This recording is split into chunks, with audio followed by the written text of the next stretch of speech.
This Super Dream segment, I want to dedicate to my grandmother.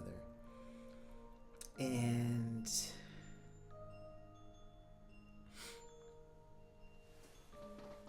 I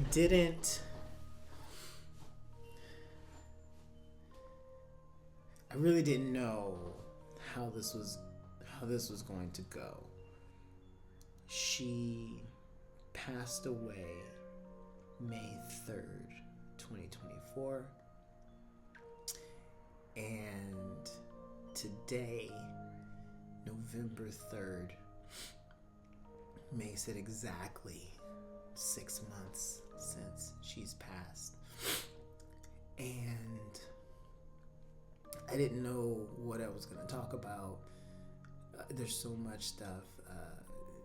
Neef Abdurraqib has a whole segment on mourning and grief that I was like, am I going to use that?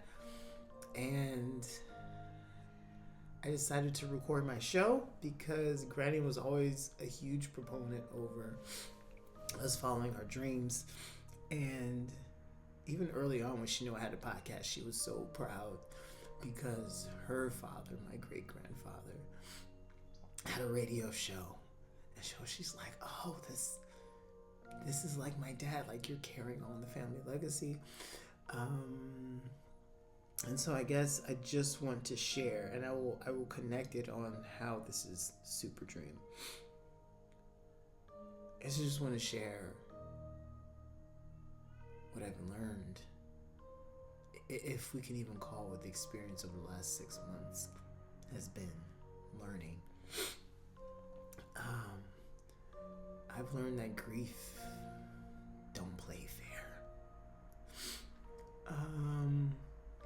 There are times where I feel like I'm better, where I feel like I'm good, and then a memory will hit me, or just knowing that I won't be able to share anything with her ever again.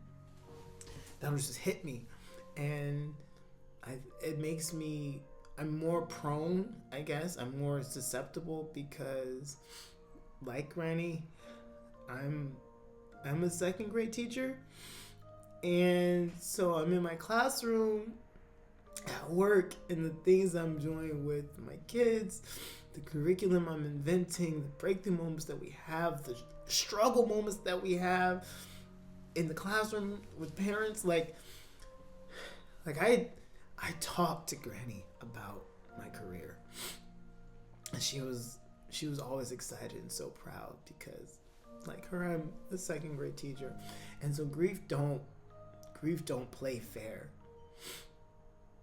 There are days where I'm like, I think I'm finally getting better, and then, it's a snack break, and I'm in my car sobbing, trying to wipe my eyes so that my kids are never aware. I'm a big feelings person, and so sometimes what pops into my head is like, does anyone else even care? Do my siblings and cousins even? No one's lashing out, no one's exploding, no one's saying anything. Does anyone care? And I realized that's not a fair question. That's not a fair. Of course they care.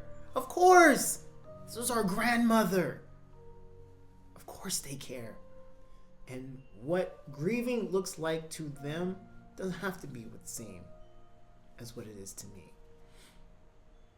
But even the fact that pops into my head lets me know where I am. And, this weekend was Dia de los Muertos, which was a lot. Today is 6 months. 6 months since...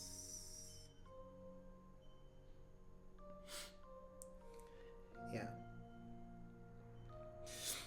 And the reason that I'm putting this in the Super Dream segment is the Super Dream is the dream that you have that allows you to do impossible things, to reach for unlikely goals. Super dreams are what transforms the world. You have to have something unreasonable and improbable in your engine if you want to make any lasting impact in life.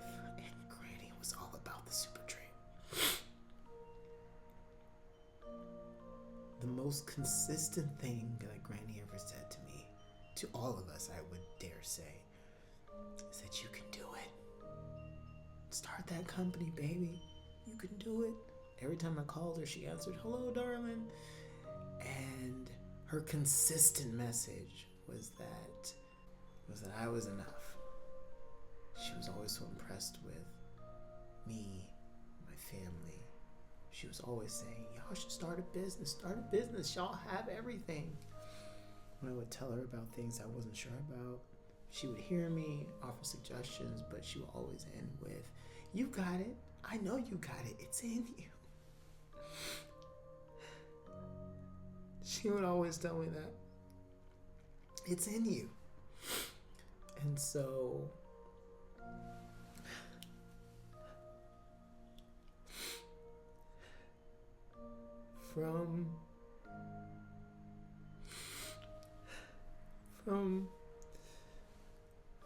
from my granny to you, I want you to know that it's in you.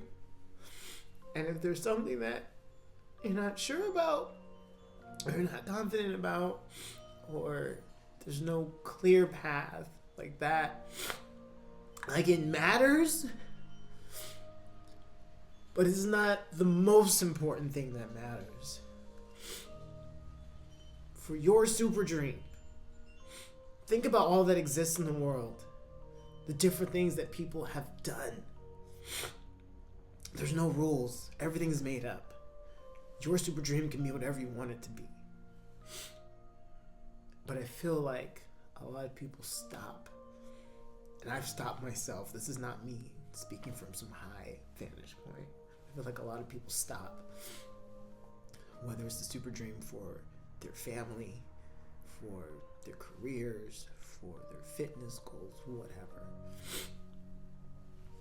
The super dream, I feel like a lot of people stop because they think it's exactly literal all the time. Sometimes the super dream's literal, sometimes it's the spirit of the thing, right? I will never have the physique of The Rock, no matter how much I work out. But the spirit of the thing is I want to be in incredible shape. So I feel like that's one thing that stops people, but I feel like the second thing, which can spin out of that, is people stop because they think that they're the wrong Evelyn. To quote Everything Everywhere All at Once, they think they're the wrong Evelyn. You know what happened in Everything Everywhere All at Once? He saw her do things that no one else had done, in spite of her having lost more than every other version of herself had lost. And he's like, you changed my mind. You are the right one. And from my granny to you, I want you to know you are the right one.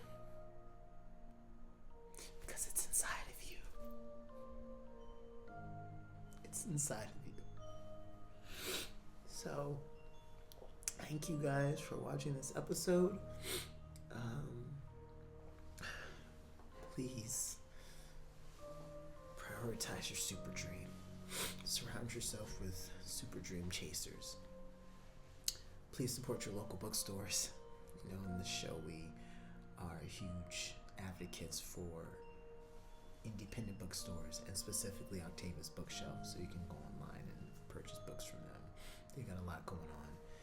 But wherever you're at, support your local independent bookstore because it matters. And yeah. Honestly, that could have gone a lot worse.